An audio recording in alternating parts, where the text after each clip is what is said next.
গত 18 নভেম্বর প্রকাশিত তালিকা অনুযায়ী বর্তমানে দেশে ভোটারের সংখ্যা দাঁড়িয়েছে 12,76,95,183 জনে। এর মধ্যে পুরুষ ভোটারের সংখ্যা 6,48,14,907 জন এবং নারী ভোটারের সংখ্যা 6,28,79,042 জন। গত এক বছরে নির্বাচন কমিশনের সক্ষমতা বৃদ্ধির পাশাপাশি সংশ্লিষ্ট সকলের জবাবদিহিতা বাড়াতে আমরা বহুবিধ আইনি ও কাঠামোগত সংস্কার সম্পন্ন করেছি। গণপ্রতিনিধিত্ব আদেশ এবং রাজনৈতিক দল ও প্রার্থীদের আচরণবিধিতে যথাযথ পরিবর্তন, সংশোধন ও পরিমার্জন করা হয়েছে।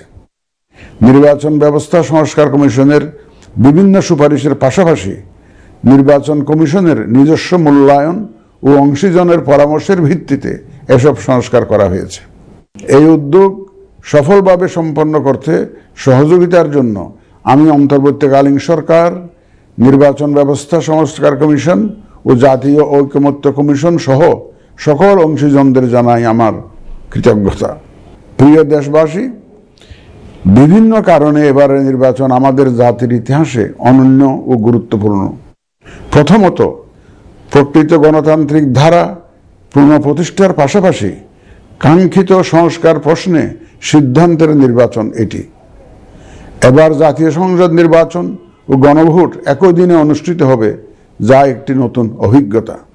দ্বিতীয়ত, সংশ্লিষ্ট সকল রাষ্ট্রীয় ও গণতান্ত্রিক প্রতিষ্ঠানের জন্য এই নির্বাচন হচ্ছে সক্ষমতা প্রমাণ করে ভাবমূর্তি পুনরুদ্ধারের অনন্য সুযোগ।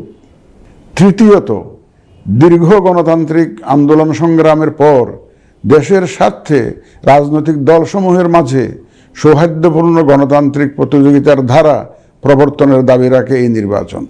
চতুর্থত, প্রায় অকার্যকর পোস্টাল ভোট ব্যবস্থাকে পরিমার্জন করে এই নির্বাচনে একটি কার্যকরী রূপ দেয়া হচ্ছে। বিশেষ করে বাংলাদেশের অন্যতম চালিকা শক্তি আমাদের রেমিটেন্স যোদ্ধা তথা প্রবাসী বাংলাদেশি ভোটারদের প্রথমবারের মতো ভোটের আওতায় আনা হচ্ছে। একইভাবে প্রথমবারের মতো ভোটের আওতায় আসছেন আইনি হেফাজতে থাকা ভোটারগণ। এছাড়াও নিজ নির্বাচনী এলাকার বাইরে কর্মরত সরকারি কর্মচারী এবং নির্বাচন অনুষ্ঠানের সাথে সম্পৃক্ত ব্যক্তিগণ পোস্টাল ব্যালটের মাধ্যমে এবার ভোট দিবেন। প্রিয় ভোটারবৃন্দ, ভোট আপনার শুধু নাগরিক অধিকারই নয়, বরং পবিত্র আমানত ও দায়িত্ব। এই দায়িত্ব সচেতনভাবে আপনারা পালন করবেন, এ আমার বিশ্বাস।